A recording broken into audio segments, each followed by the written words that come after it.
Karen Covey is a divorce coach, lawyer, mediator, author, speaker, and podcaster.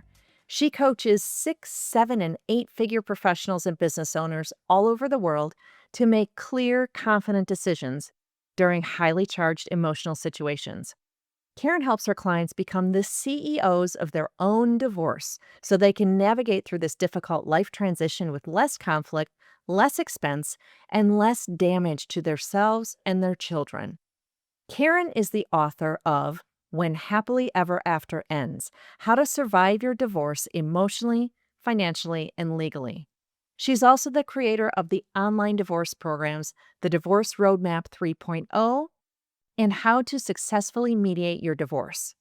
She is the host of the podcast Off the Fence: Mastering Decision Making, Divorce, and More. Karen, welcome. Thank you, Tracy. I am so excited for our conversation today. Thank you for having me. I'm excited too. You have been here multiple times, and you are truly one of my favorite guests to have. And here's why. When I say you're an attorney, people have preconceived notions about what attorneys are like, and okay, they know a lot about the law. Yeah, you know a lot about the law, but you know a lot about a lot. And that's why I like talking to you. I always learn something. A lot of random information. It is not so random after all. I mean, you've been working in the area of divorce for what, 20, 30 years? You've worked with a lot of women. Yeah. And you know a lot about the art of reinvention, don't you? I do know quite a bit about the art of reinvention, and what I'm so excited to talk about this because this is a topic I don't always talk with people about. But divorce, you can look at it in a lot of different ways, but fundamentally, as you go through it and when you're at the end of it, you will be a very different person than when you started, right? So there's two kinds of reinvention. One is the intentional reinvention and one is the accidental reinvention. And the way most people go through a divorce is they accidentally reinvent themselves, or it happens accidentally and they end up being wherever they end up. And this is true not only in divorce, it happens in business, it happens in life, it happens as our life stages change, which they're gonna because we're all getting older, right? Um, Hopefully, because it's better than the alternative, at least as far as I know. But we're all going to be reinventing ourselves. So you can either do it intentionally or accidentally. I choose to do it intentionally. Well, we're talking about reinventing yourself after 40. So when you're in your 40s, 50s, and 60s, and you have these big life changes, not only divorce, but I'm thinking Right. about things like becoming that empty nester, Hmm. or maybe having a cross country move for your spouse's career, having your own career shift. All of these are really huge things. And there is an art to reinventing yourself. It's not like you just wake up one day and say, poof, now you have the new me. I want to know what your personal reinvention story is, because everyone loves a story, and I know a little bit about yours. And so I think our audience would love to hear it. Well, and there have been multiple, right? Reinvention is not a one and done. I have reinvented myself so many times, like I don't even remember who I used to be back in the day, whenever the day was. But the story that I think that people will relate to is the story of going from lawyer to coach, right? I didn't realize at the time what a big reinvention that would be. And oh, by the way, yes, I did that in my 50s, right? So that happened midlife, and I just thought it was going to be a great idea, and off I went. And what I realized as I got through the process was that there are some fundamental things that have to change about you in the reinvention process, because I thought that both businesses dealt with divorce, they'd be the same. They are fundamentally different. The skill set you need to be a good lawyer and the skill set you need to be a good coach are very different. The business of lawyering and the business of coaching are very, very different. As a coach, I had to learn all kinds of things I never knew about before. Like, for example, I know this is going to sound crazy, marketing. Sales, like marketing. When I went to law school, this is really going to date me, okay? So I would only tell you, but Marketing, when I went to law school, marketing and advertising, they taught us exactly one sentence about it. They said, it's unethical, don't do it. That was it. That was all I learned about the business of marketing. So when I went from being a lawyer to being a coach, you see, the difference is everybody knows when they need a lawyer. They don't necessarily know when they need a coach or what a coach can do for them, how a coach can help them, right? So I hung up my shingle as a coach, or I switched the shingle, and it was crickets, right? So I had to learn marketing. I had to learn sales. I had to learn websites, right? I don't know if you've ever looked at websites. God bless lawyers, they mean well, but their websites look 90% of them are identical and they're horrible. They're from like 20 years ago. They put it up, they go, it's good enough, and they never look at it again. Meanwhile, everybody else in the world is changing their website every couple of years to keep up and thinking they're behind the times, right? And the lawyer has something that was from 1992.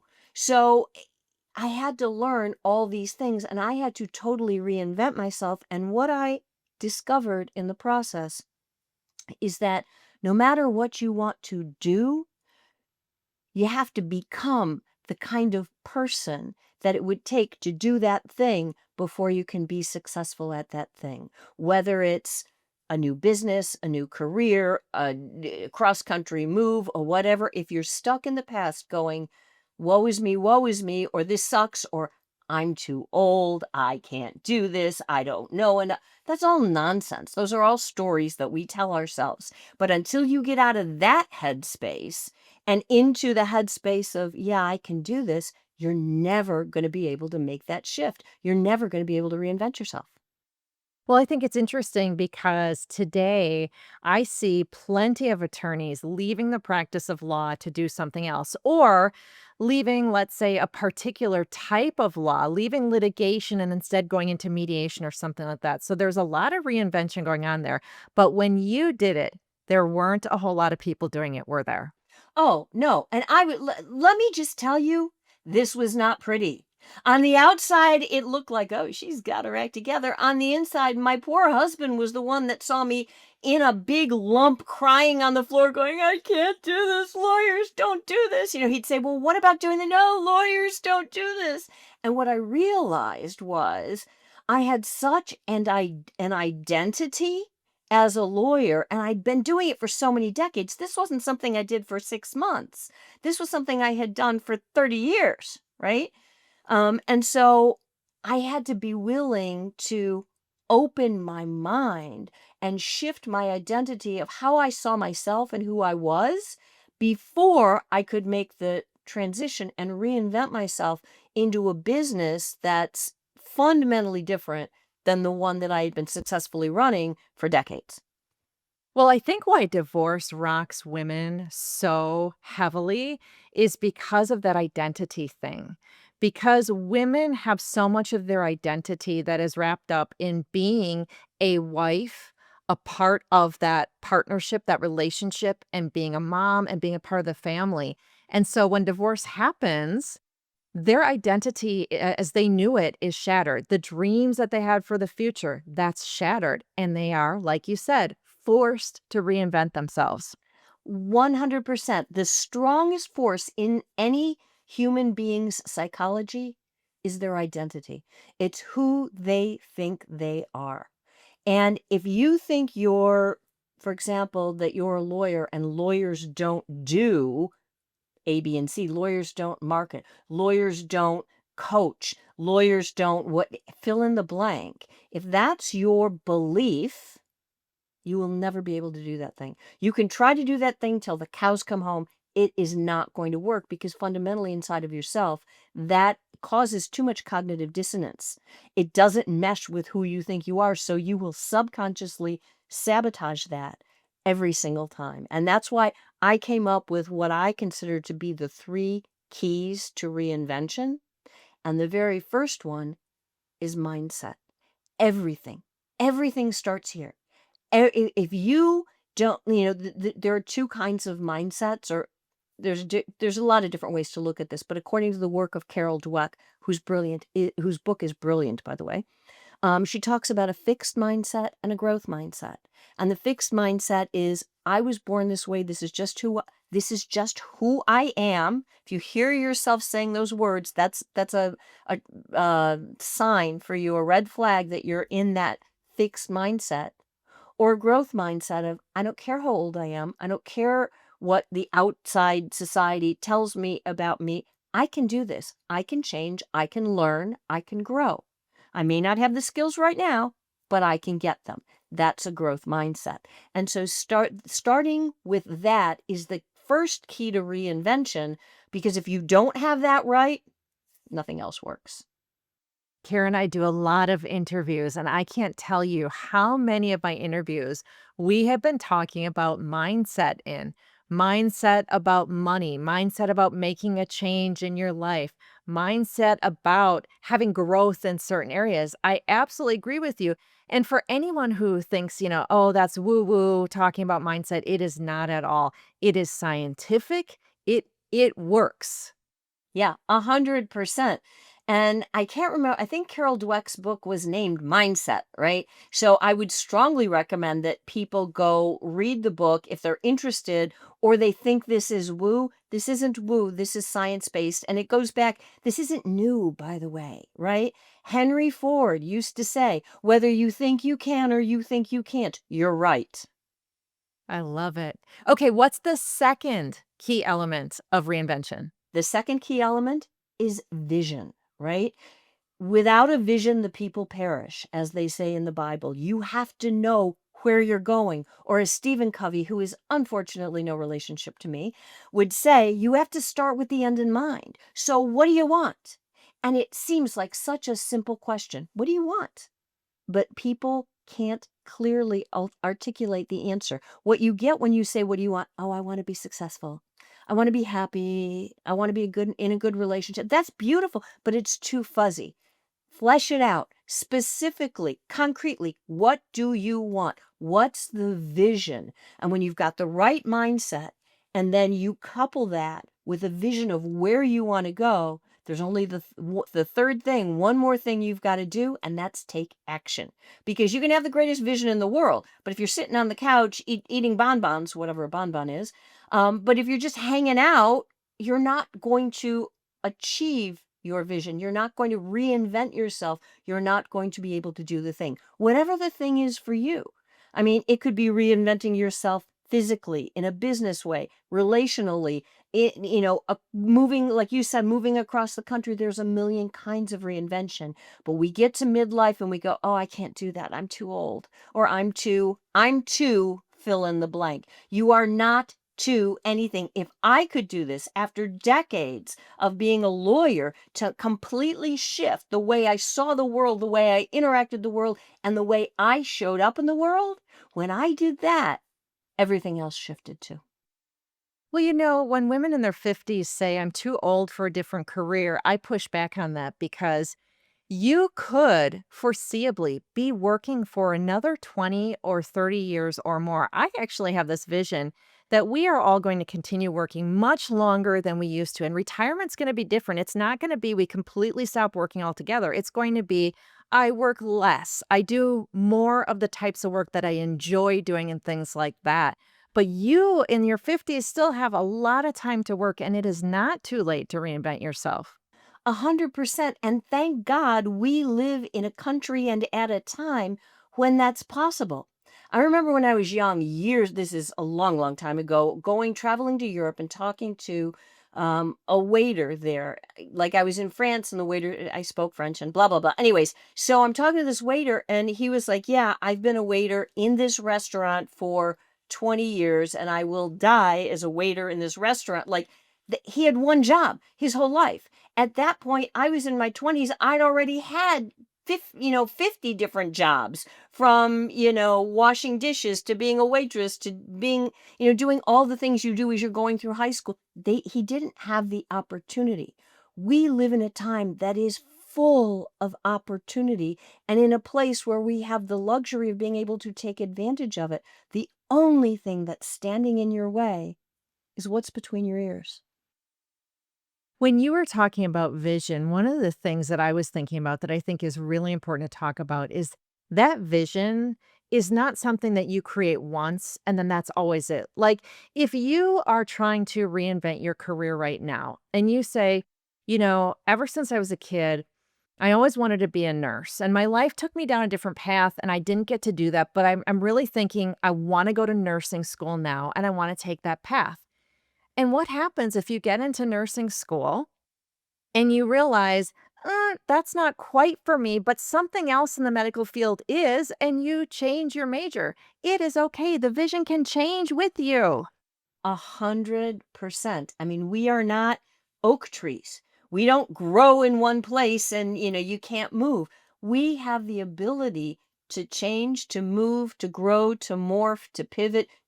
Pick your word, but it's all the same thing. And you can do it at any time. I mean, I don't know if you know this, but Colonel Sanders started Kentucky Fried Chicken. I think he was in his 60s. Wow. And he started a restaurant that became a chain around the world, right? So all these ideas of I can't do this because those are just ideas. Change your idea, change your life. Well, and for me, my vision with my business is constantly evolving. Certainly for the beginning of the year, I will sit down and make some strategic plans for the year. Here are some things I want to accomplish this year. Here are some events I'm going to hold, some things I'm going to do, some marketing things that I'm going to focus on. And within a month or two, I have new ideas. Either because I got a great idea of something I hadn't thought of before, or because one of the things that I was trying for this year didn't really pan out the way I thought it would. That's okay. Glad I tried it, but on to something else. So for me, my strategy and vision for my business is constantly evolving. And I think that's what we need to do with our lives as well.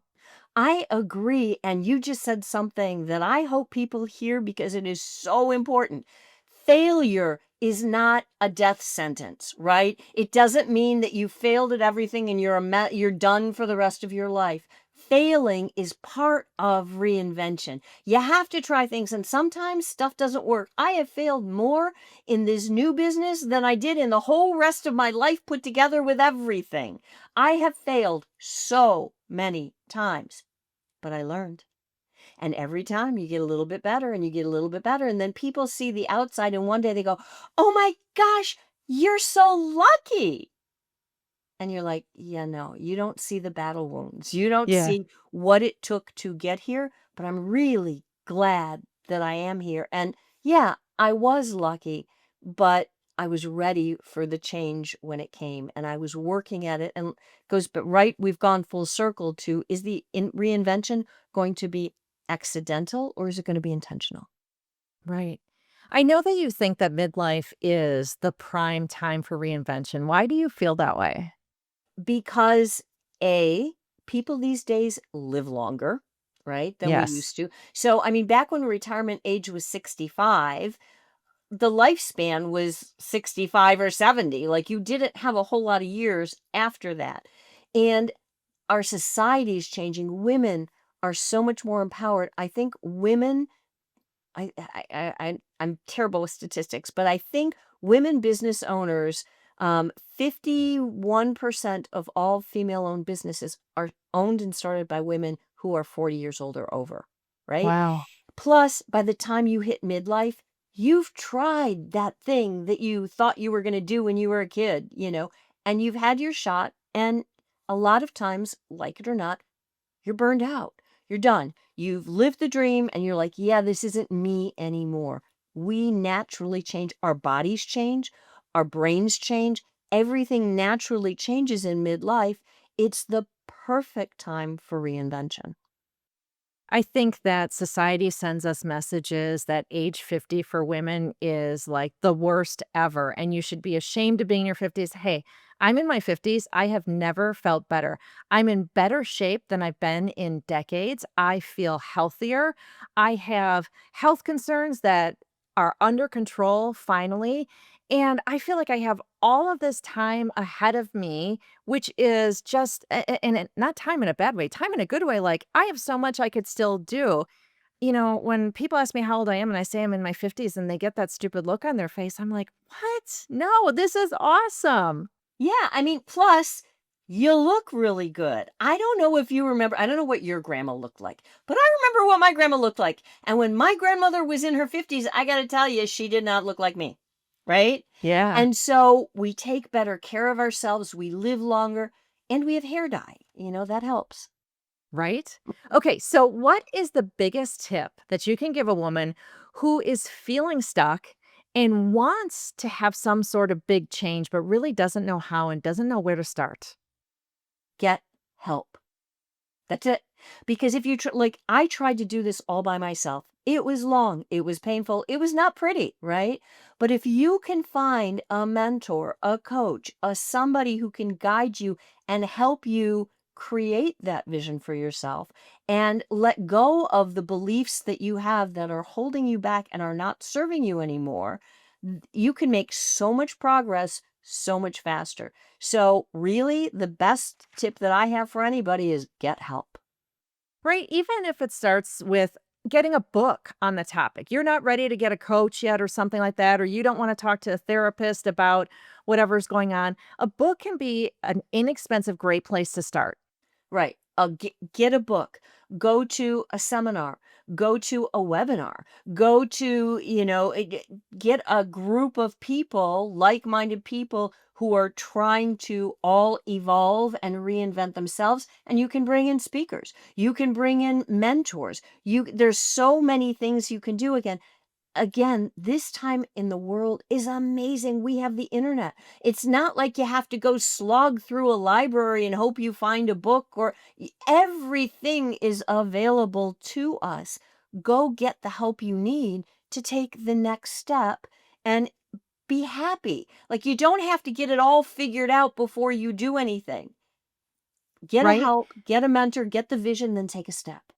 There are so many online events that are free that are available. And what I think you could probably get out of it more than anything else is it can open up your mind. It can help you get a little creative. You can hear other people's ideas, and that might spark something in you that you never thought was a possibility for you before. Absolutely. And that's why, at least in my world, the mindset comes before the vision. Most people would Yes. think it's the other way around. It is not. When you are so closed off that you can't imagine anything different than what you've got, you can't imagine anything different. You can't create that vision because you're not in the right headspace. So you got to get your head in the game first, then you create the vision, then you take action. All three are necessary, but all three can help you reinvent yourself so that you have a life in your second half that is more amazing than the life in your first. So, Karen, for someone who is at a crossroads in their life right now and is looking for that assistance, tell me a little bit about your coaching services.